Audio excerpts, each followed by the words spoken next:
We're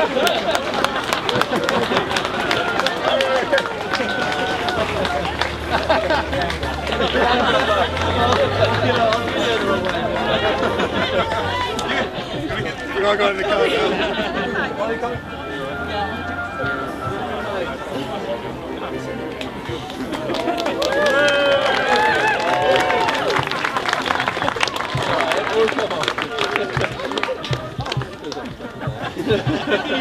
James, stop. Come on, James.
Started off by hosting his own daughter's wedding, then all of her friends were going on wedding, and so now he has 6 weddings a year, so he doesn't want to do all this. And yeah, it's such a sort of... Not just? Oh! Yeah. Thank you. Thank you. And Dom. Yeah?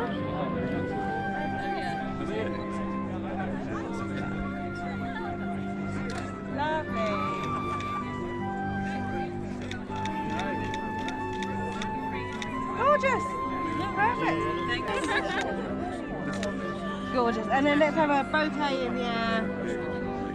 All of us? Yeah, go! Hey! Gorgeous. Go. Just so that you leave us a bit distant there.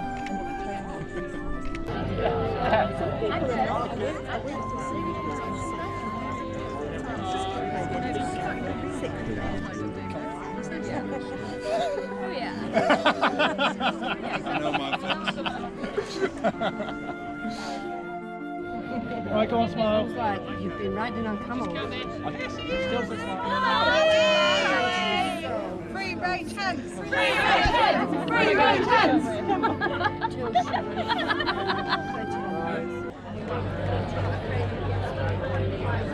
Right, silly photos, go on. Thank you. Are we all okay?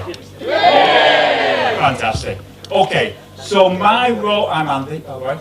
So my role here is to say a few words and to propose a toast to the health and happiness of our bride and groom, Mollie and James.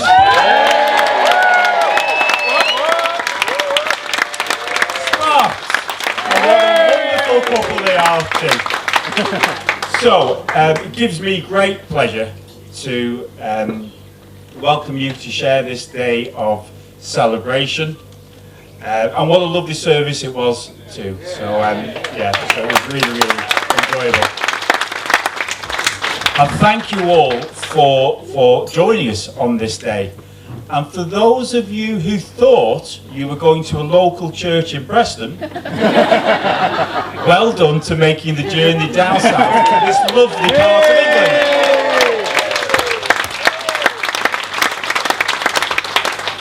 So every wedding is unique to those who are involved, and they all create unique and singular memories, don't they?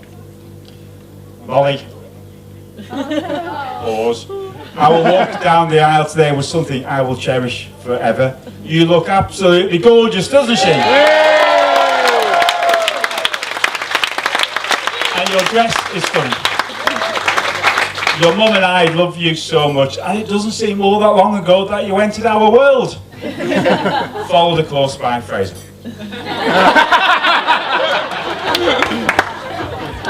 So, it is traditional, is it not, for the father of the bride to tell some stories about her.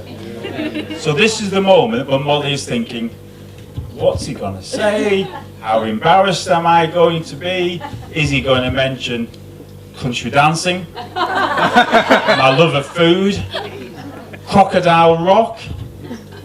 Later. You won't get that? Yeah, a little bit later. Animal impersonations with tea towels? Not later. Yeah, later.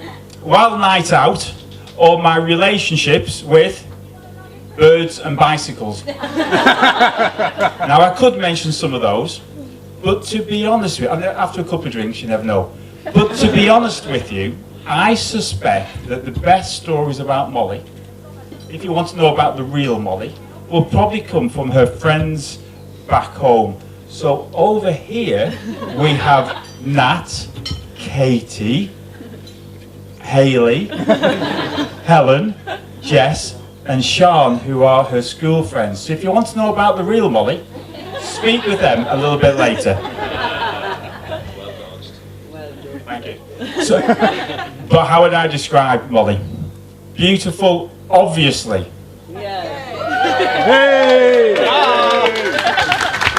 Determined, strong-willed, sociable, practical, an animal lover, and a homemaker. In fact, just the best daughter ever.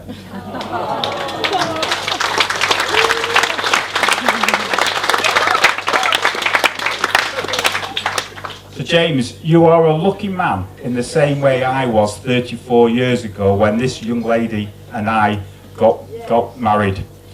As parents, one of our tasks is to act as a role model, is it not? And Mollie could not have had a better one in Sue. Yeah. She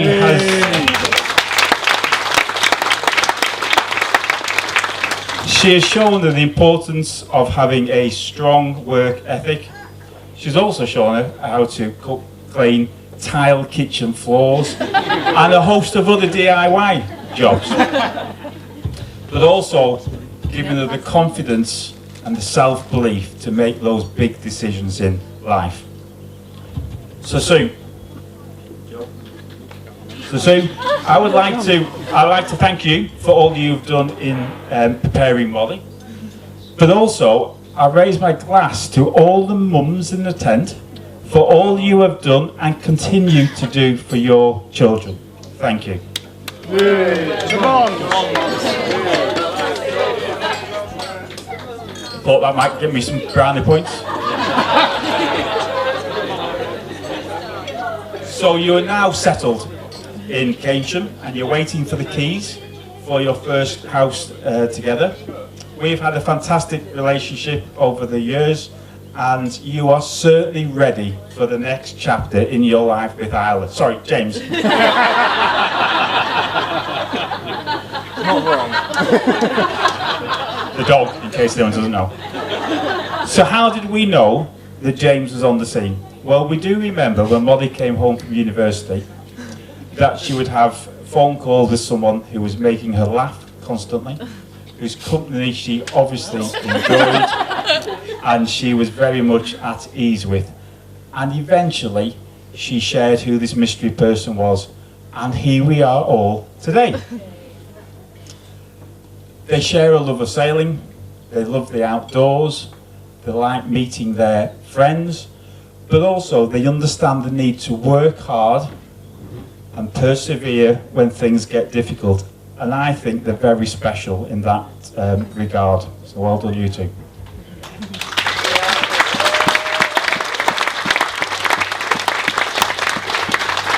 And they must be a special couple, because Mollie's granddad, Chris, let them take Duo, his pride and joy sailing yacht, on a trip round Arran. Although he did know exactly where they were at all times, keeping what he called a very watchful eye on their progress with his pride and joy. I was also very pleased to find out that James was a rugby fan.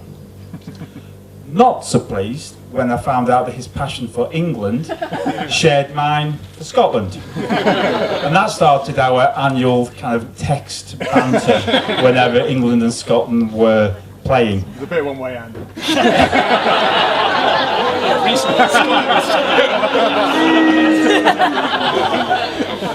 So I know that James likes... Or last year. I can't remember any further back, so it's right. What was I going to say then? Oh yes, so I know that James likes a joke, and I only presume it felt like a really good idea to him to put me in the position of having to sing the unofficial England rugby song Jerusalem in church today. Now I have to say, I was tempted, and there's one or two people that might have joined me in, to revert to Flower Scotland, and my dad definitely would have joined in. But as Mollie knows, I can't sing a note, so it would have spoiled what was a lovely service. But I didn't know that James has become a secret Scotland fan. And he's actually been doing some work to help Scotland promote their latest rugby kit. So I was really, really impressed about that. So if you want to know what James does... Can't get the stuff. If you want to know what James actually does in his spare time, this is what I found.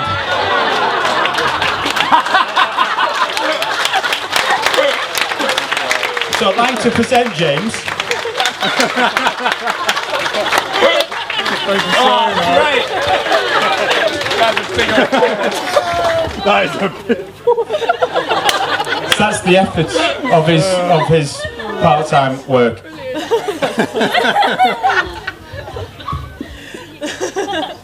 Now, when we couldn't resist.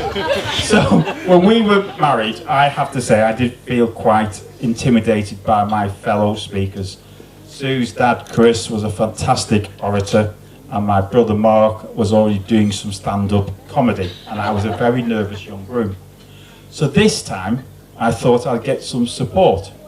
So I'm going to invite Adrian to come up and share some thoughts with us as well.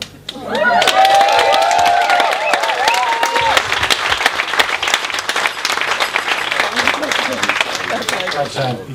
Thanks, Andy. Dear Mollie, dear James, family and friends. I'm reminded when James was young. As some of you might know or might not know, he was really good at one with the girls. He was always He was often caught around the rock pools with Queen Elizabeth. At the bath time, he was never without HMS Ursula.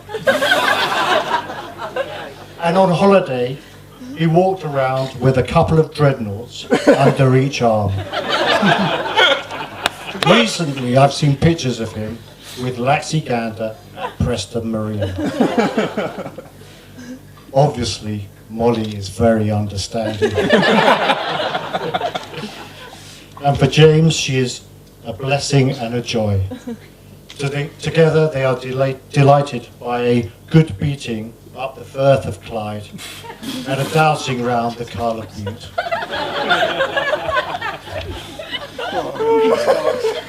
Tori and I always knew James' life would include being ravaged at sea.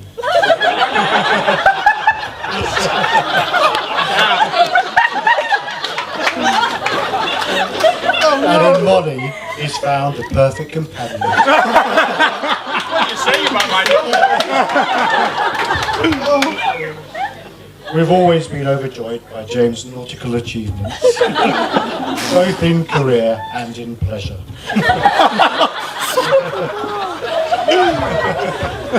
And now today, I know Tori, Sue and Andy are very proud and pleased with James and Mollie as they set up a slightly special, loving home in kinship. All of us here share and reflect on Mollie and James's love, and of course there are family and friends who can't be with us. But I'm sure they are all sending good vibes. Sue's dad, Chris, was a kind and welcoming seafaring friend to James, and along with Val is greatly missed by all the family.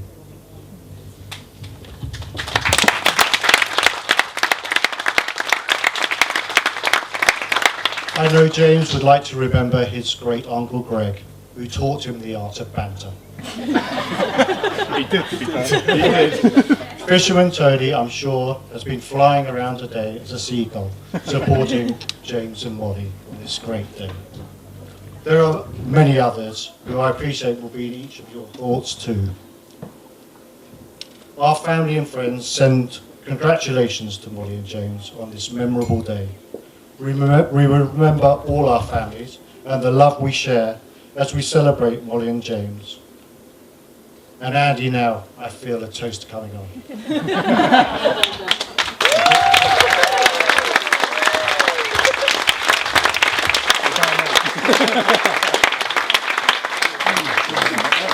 Okay, just to share that in the time that we have known James, it's obvious how special he is to Mollie and how important he is in her life, and obviously how important she is in his life. Tori and Adrian, he's a credit to you. Thank you very much for what you've done for James, but also for the way that you and your family have welcomed Mollie into your family. That's really important to us. Thank you.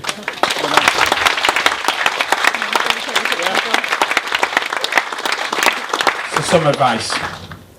Remember, Mollie, neither of you will always be perfect. But with the strength of love, mutual respect and understanding, you will continue to be the perfect match.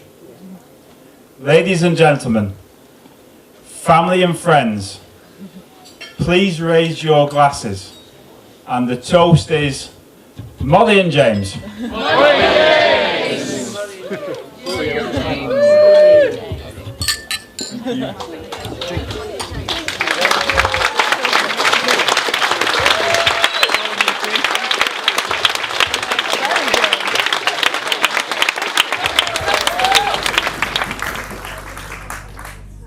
Andy and Adrian, thank you very much on behalf of Mollie and I for those very kind words.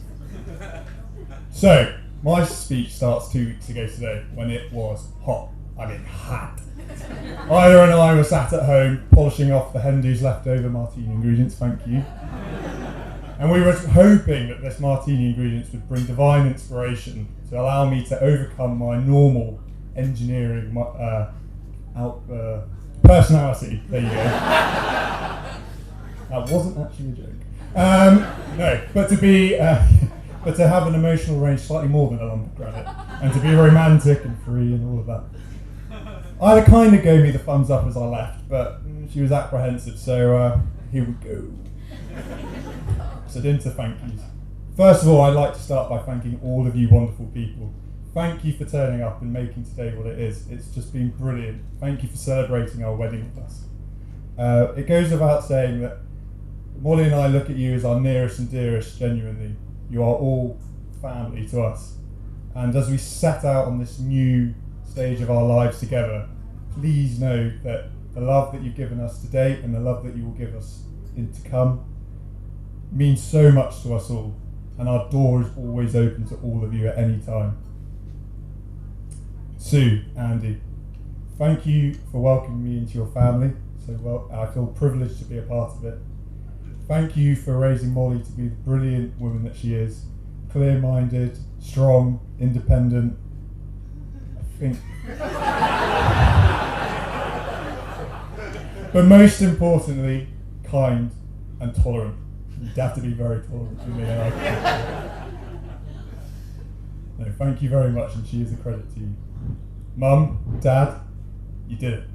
7.5 years ago today, you managed to get me off the Airfix models, out of the boat, and talking to a real life girl. But thank you for all that you've done for me. You've made me the man I am today, and as a man who's truly content and deeply excited and full of anticipation as he sets off on his new chapter in life. So thank you very much, and thank you for welcoming Mollie into our family. To the parents,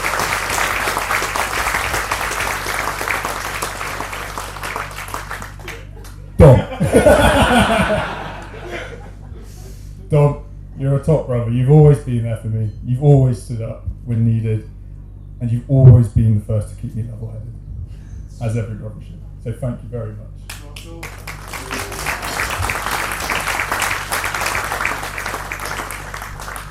It leads me on to Fraser and Dom. Thank you for your ushering today. I know it's hard to keep this rabble and straight and narrow. You've done a fantastic job. So thank you, ushers. You've been brilliant.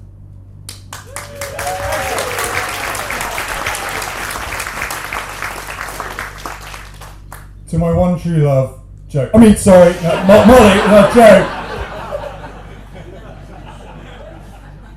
Joe. Joe, I know you're a busy man trying to whip the lads down and pull into something useful. You don't half bloody go on about it. But, like the true hero you are, you found the time to organise a fantastic stag do, keep me sane through the last year of wedding prep, and to keep me moving forwards today. You are genuinely a top bloke, and you are my best mate. Thank you.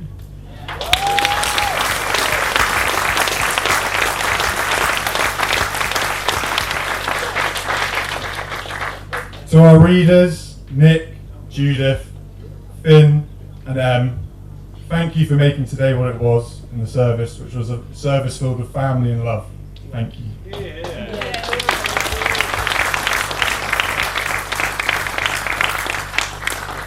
I'd also like to take this point to thank all those that have put in the effort before today to make it is what it is. I'd like to single one out in particular, and that is Helen, Mollie's friend from Preston. Thank you for designing, producing such wonderful save dates and invitations. You went above and beyond, so thank you, and I will waiver my commission.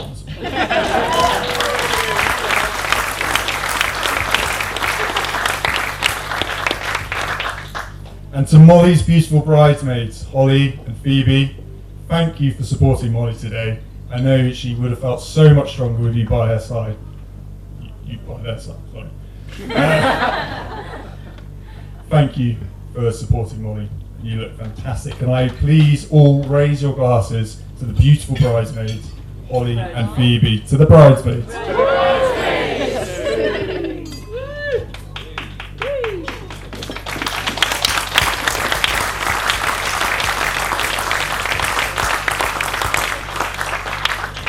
And now the story of how I met Mollie. So we go back to 2014.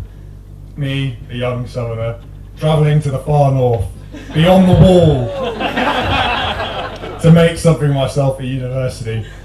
But, as any young southerner would do, I went straight for what reminded me of home, the yachting club.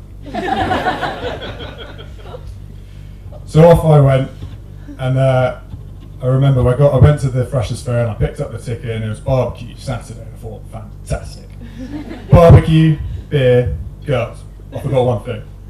I was an engineering student and couldn't talk to girls. I was stood with all the other freshers in a line, awkwardly stood, looking on at the committee, the cool committee. And that's when I saw a beautiful brunette on the lineup, downing a pint, giggling. And I thought to myself, whatever bit of the club she runs, that's my bit of the club. So after a considerable amount of alcohol, I went to make my introduction. And I went up to Mollie, and I was really cool, and I played it chill. Hi Mollie, what's next, James? I like boats, I've been sailing, I mean, just let me know if I want to go sailing, bye!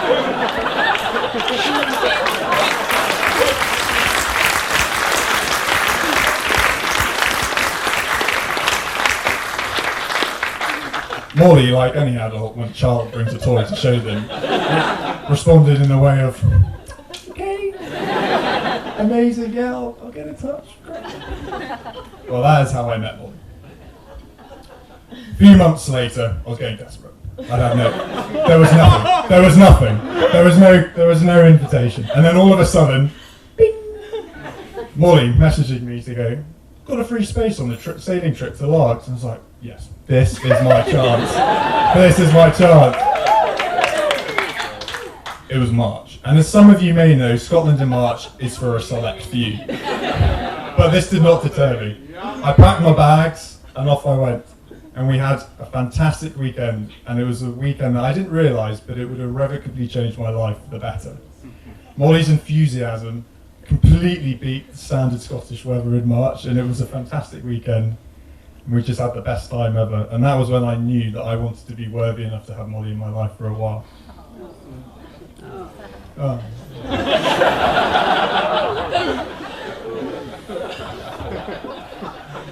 So on to the night when I knew Mollie was the one for me. Pub golf. Yeah! Durham, 2015. After a lot of social awkwardness, the good people of Newcastle over in the far corner cut the awkwardness and tied Mollie and I together for a round of pub golf. So off we went. We downed every drink given to us, and we were still standing by the end. Or so I thought. On suddenly looking at the clock, we realised that we were soon going to miss the train back to the Toon for the rest of our night out. So we ran, and we were running fast. And all of a sudden, Mollie wasn't there. I turned to see Mollie sprawled on the cobbled streets of Durham, street pastors rushing to her aid. On realising the delay that these street pastors would introduce into Mollie's evening, she promptly told them to do one. And sprinted past me.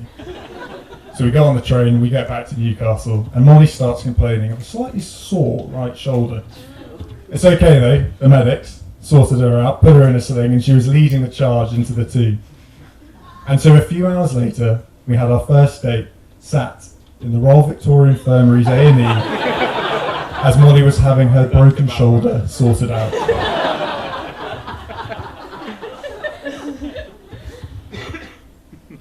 Moving on a few years, Mollie's somehow still with me. And I've finished university, and I'm moving down to the southwest to start my career.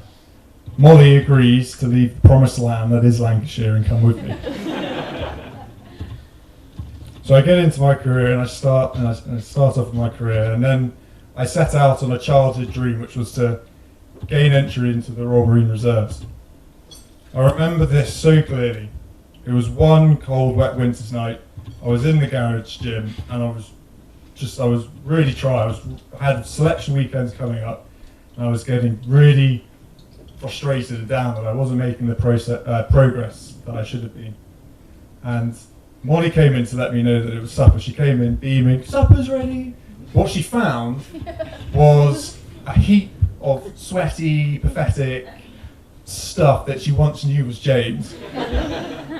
And with no regard for her own health or hygiene, she put her hand on my back and went, "It's going to be okay, don't worry." But what she said then really stuck with me. She said, "We're going to stay here, and you're going to do 10 reps. We're going to count it out, and it's going to be fine." And I did. And that moment stuck with me, and it stuck with me to gain entry into the Royal Marine Reserves, but it stuck with me beyond that into my my work and into us as a couple at Cage, and it stuck with me. It gave me the strength, it gave me the confidence to keep going, no matter what, knowing that you were there for me. And so, Mollie, I say to you that as we start this new and exciting chapter of our life together, you are my wild west wind, keeping my life fresh and exciting. You're my rising sun that brings warm and hope to my life, and you are my safe harbour. Thank you.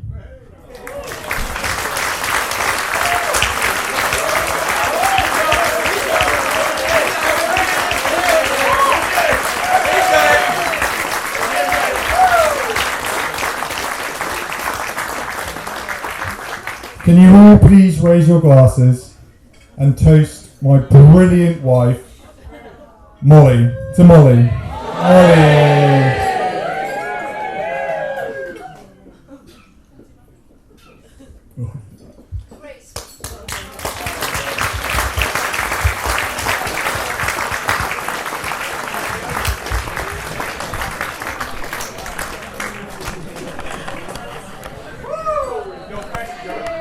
Good evening.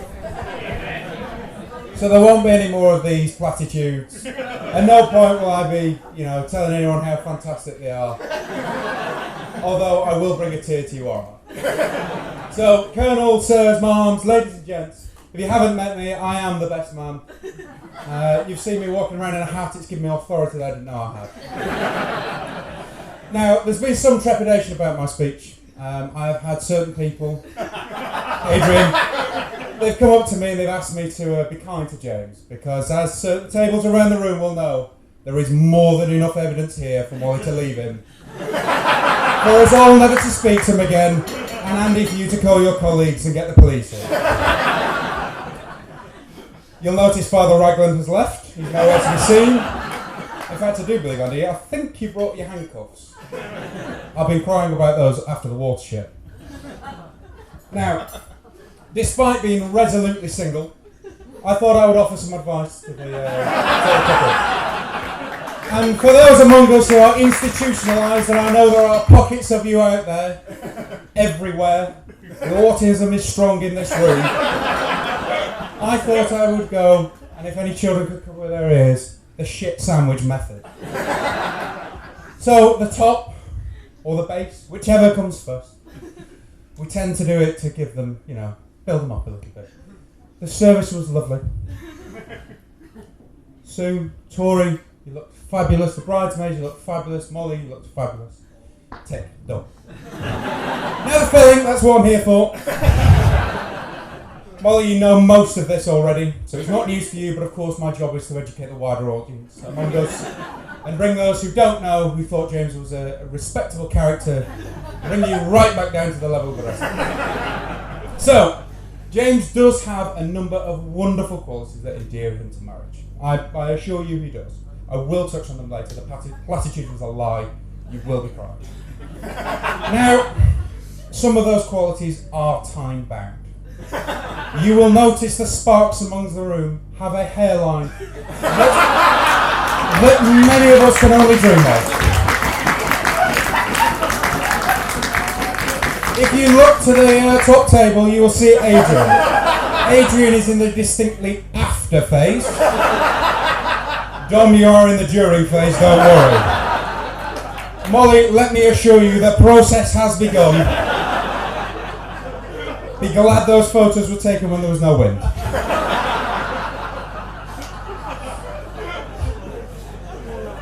Other qualities James has. He has an enduring loyalty that I can imagine most of you have sort of come and seen in your time. And I thought I'd regale you with a story of that. So, once again, come to Newcastle. If you've noticed, our story is centred around a very small place. We are not very interesting people. We were out, 18 Glenthorne, we were out, and we were in our usual state of disrepair.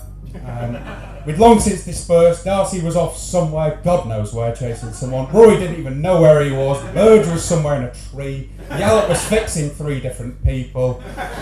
Ben, we couldn't see you, we looked over you. But anyway, we got a taxi back, and it was me, Mollie and Sparks, the dream team, as we've come to be known. You've seen it today. something. Anyway, so we were coming back, and it was a Newcastle winter, which is a bitter and bleak time. It is bleak. Don't go there. And there was ice everywhere. So Madame. So we got out of this taxi, and of course, me and James immediately stacked it to the floor. James headbutted the floor, and let me tell you, the concrete came off worse.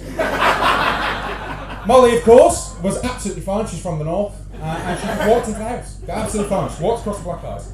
Myself and James, however, were in a slightly more inebriated state, and we were ruined. We couldn't get up, we couldn't move. And so James, in his one true state, tried to drag me to the house. As I asked him how we would get up the stairs, given that, as you may see, I'm not exactly the smallest. We get to the stairs, and of course James doesn't get me up the stairs, and we just lay at the bottom. And so, Mollie, my advice to you is, whilst a wonderful man, he is hopeless. He is useless. Physical tasks, not a thing. And of course, going to Newcastle, you would think that James can handle his boots. That would be a common assumption. But the last time we were in a TP like this, myself and Darcy had to drag James home. It was glamping pods. Rory, thank you very much for your family's 1,000 million acre estate. It was delightful. It was a 40-minute walk to the glamping pods, which wasn't the best. But we had to drag James, and James didn't want to finish the party, and that's understandable. You'll see him tonight, we'll be dragging him later. That pond's looking good. So we drag James, and eventually he breaks free from us, and he dives. Unfortunately for James, as some of you may know, he doesn't do great with distances and judgment and words, or anything else really. So he runs for the nearest barbed wire fence. And instead of jumping over the barbed wire fence, he decides to instead pivot his body over it into the gorse bush there. At which point myself and Darcy have given up. We're gone. And so we then start walking after him, and James just disappears into the distance, 45 minutes back to the post. So this wonderful teepee, which was very similar. If you've got the idea there, I won't know. Now, of course, we try and then start a manhunt and try and find James. And Mollie's worried. Send her to bed. She then stops worrying. And there's a number of us from the table over there, and we're trying to find James, and we can't. And so anyway, we start searching, and if you look just over there, you'll see a bush, and that is where we found James. Not that particular bush, but a bush. And he decided, and I have the picture if anyone would like to find me later on, I can regale you with plenty of pictures. We found him in a bush, having disagreed with the host's brother and used his head and thought, do you know what? That bush is the place for me. So Mollie, the advice there is don't leave him unattended, and I implore the rest of you to keep an eye on him for the rest of the night. Now, I could go on. I really could, James. I've got limitless, and I've got photographic evidence, and I've got the lot. But I thought I should mention, as in the bottom or the top, it doesn't matter, some of James's better points. He is genuinely loyal, and I'm sure there are many of us around this table that can sit there and note at a time that you can go to James for any advice, you can go to him for anything. He prefers to do it over a pint, which doesn't really help me in my waistline, but it's an excellent method of talking things over. He's always ready to help. He's the first person to offer you to help. He's him and Mollie. You have dragged me out of some fairly dark places, and you've done it through the scruff of my neck. It's always delightful to get told that I'm an idiot.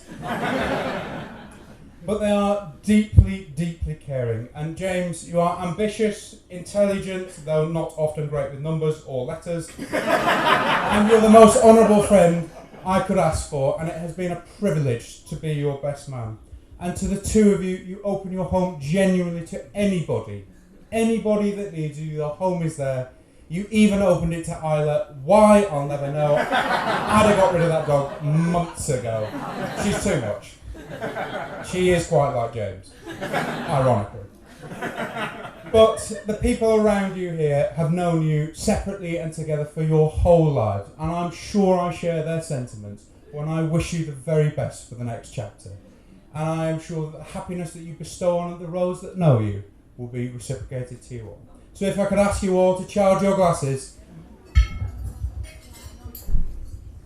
And for the stunning bride, and James, Mr. and Mrs. Sparks.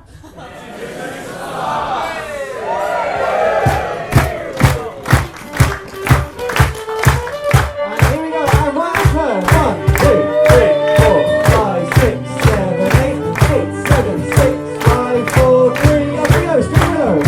That's it. So right up to it, left arm, right up to it, turn it left arm to the next person. And that's it, right up to the turn. That's it. Get ready, next couple. 3, 2, 1, start turning. 2, 3, 4. Keep turning each other, keep turning each other. Keep turning each other. 3, 2, 1, now off we go down the line.